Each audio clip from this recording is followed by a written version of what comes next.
Actualité africaine, la diplomatie algérienne en colère après des informations faisant état d'une décision française inattendue sur une prochaine reconnaissance française du plan d'autonomie marocain concernant la question sahraoui. Alger a publié un communiqué dans lequel il dénonce le soutien sans ambiguïté de la France. Voici les détails.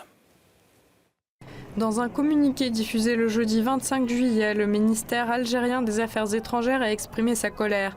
Des informations semblent indiquer un changement de la position de la diplomatie française sur le Sahara occidental. Paris serait sur le point d'apporter son soutien au plan d'autonomie proposé par le Maroc pour le Sahara occidental. Autrement dit, Paris reconnaîtrait la souveraineté du royaume chérifien sur ce territoire disputé. L'Algérie a fait part de sa totale désapprobation face à une telle décision du gouvernement français. Le gouvernement algérien a pris connaissance avec un grand regret et une profonde désapprobation de la décision inattendue, inopportune et contre-productive du gouvernement français, apportant un soutien sans équivoque et sans nuance au plan d'autonomie sur le Sahara occidental dans le cadre de la souveraineté marocaine. Cette décision a été communiquée officiellement aux autorités algériennes par les autorités françaises ces derniers jours.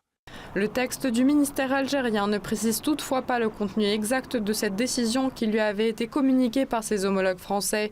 Le communiqué met en avant un soutien sans équivoque et sans nuance de la France au plan d'autonomie sur le Sahara occidental dans le cadre de la souveraineté marocaine. De leur côté, les ministères des Affaires étrangères de Paris et de Rabat n'ont émis aucune réaction à ce stade pour communiquer sur le sujet. Pour rappel, lors de sa visite à Rabat le 26 février, le chef de la diplomatie française, Stéphane Séjourné, avait réitéré sans ambiguïté le soutien clair et constant de Paris au plan d'autonomie marocain concernant le Sahara occidental. En attendant une percée sémantique sur le sujet, la France donnait son feu vert à l'implantation d'entreprises au Sahara occidental. Il s'agissait de la première fois qu'un représentant de Paris reconnaissait le caractère existentiel du Sahara occidental pour le Maroc. Un geste symbolique fort qui ne pouvait qu'inquiéter Alger. Dans son communiqué, Alger a fustigé le comportement de Paris, le qualifiant d'inopportun et contre-productif, estimant qu'il relève d'un calcul politique douteux et qui n'aide pas à réunir les conditions d'un règlement pacifique de la question du Sahara occidental. Les puissances coloniales, anciennes et nouvelles, savent se reconnaître, se comprendre et se rendre des mains secourables. La décision française relève manifestement d'un calcul politique douteux, d'un a priori moralement contestable et de lecture juridique que rien ne conforte et rien ne justifie. Cette décision française n'aide pas à réunir les conditions d'un règlement pacifique de la question du Sahara occidental, elle conforte une impasse, celle créée précisément par le prétendu plan d'autonomie marocain et qui dure depuis plus de 17 ans. Il convient de préciser que bien que depuis 2007, la France ait manifesté son soutien au plan d'autonomie du Sahara occidental, elle n'a pas officiellement validé la marocanité du territoire, comme le réclame le royaume chérifien, probablement pour ne pas crisper davantage les relations Paris-Alger. Le conflit du Sahara occidental, ancienne colonie espagnole, reste au cœur des tensions entre le Maroc et l'Algérie. Déclenché par le retrait de l'Espagne et l'annexion de ce territoire par le Maroc, ce conflit a entraîné une profonde division entre les deux nations jusqu'à présent. Le Maroc revendique la souveraineté sur cette partie du Sahara, tandis que l'Algérie soutient fermement l'indépendance du peuple sahraoui et son droit à l'autodétermination.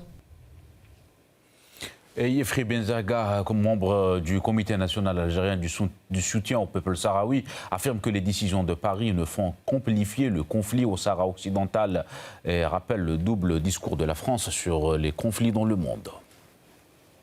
Bien entendu, cette nouvelle décision française unilatérale qui viole toutes les résolutions des Nations Unies concernant le conflit au Sahara occidental, bien entendu, elle ouvre une brèche.